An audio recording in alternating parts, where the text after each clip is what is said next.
Tissoudali, Yaremchuk et Bezous pour le triangle offensif. Gay et Sakala avec sans doute avec Van Andrich. Bataille.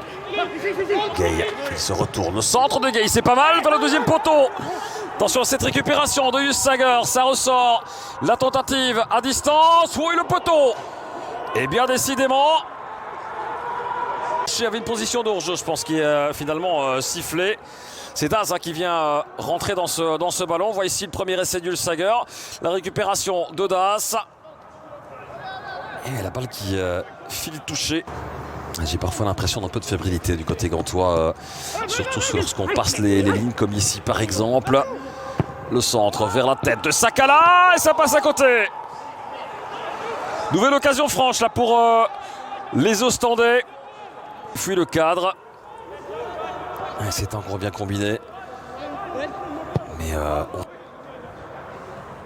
beaucoup de monde au deuxième poteau.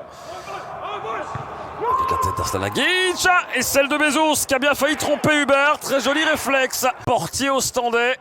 Guillaume Hubert qui sauve pour l'instant son but. On revoit la bonne tête du défenseur. Et puis derrière Bezous. Oui, c'était cadré, il y avait de la puissance. Mais c'était sans compter sur le très bon. Allez, on va recommencer l'exercice. Sven Kums, cette fois vers le premier poteau. Et à nouveau une tête gantoise, mais qui va filer largement au-dessus. Pour Arslan Agic. Déjà bien positionné sur le premier corner. Joli retour défensif de Bezous sur marqué. Il était grand temps. Castromontes poursuivi par Sager. Le centre pour Ostende. Est-ce qu'il n'y a pas un accrochage là dans le grand rectangle? Est-ce que Gay n'est pas accroché? Arslan Agic. Je serais quand même curieux de revoir ce ralenti. C'est pas Arslan Agic, c'est Nourio qui tenait bien sûr sur et qui marquait sur Gay. Et là maintenant, il faut du soutien. Gay qui emmène ce ballon avec lui.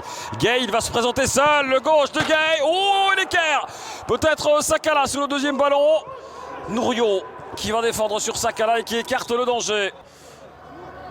Une latte sur cet essai de Bakhtar Gay. Il passe trop facilement. Ça a été touché par Silan Bolat qui dévie donc sur sa transversale. Bezous. Ça commence à pousser à côté gantois. Et surtout à bien combiner. Obouzou. Pas mal joué ça. Bezous, il doit tenter de loin. Il préfère le ballon glisser à Tissoudali. Et à Yaremchuk plutôt avec le but. L'ouverture du score de Yaremchuk. Eh bien non. Et lui sera refusé pour une position de hors-jeu. C'est tout juste sur ce ballon de Bezous. On attend de savoir s'il va pouvoir comptabiliser son 15e but de la saison ou pas. Et bien on va faire comme M. Smet, on va attendre sagement. Alors, ce serait évidemment une bonne nouvelle pour les Gantois de pouvoir avoir compté un but d'avance après avoir tout de même assez souffert. Et le but qui est accordé à la Gantoise. Mais qui a oublié de marquer. Et vous connaissez l'histoire, quand on oublie de marquer. Sakala. Ballon glissé pour Sager en retrait. Sakala, il ne peut pas rentrer dans cette balle. Batsner non plus. C'est repoussé de manière héroïque par la défense gantoise.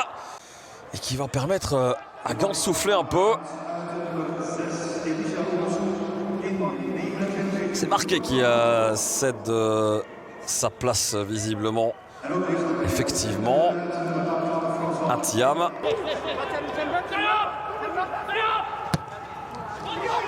Le centre et l'excellente sortie de Silan Bolat. Et derrière Batsner, c'est cadré aussi ça.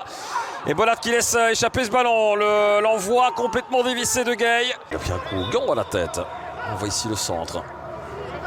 Il s'est un peu heurté à ses propres joueurs. L'envoi est tout à fait cadré de la part de Batsner. Il s'est surtout pris la tête d'Arslan Agic, Silan Bolat.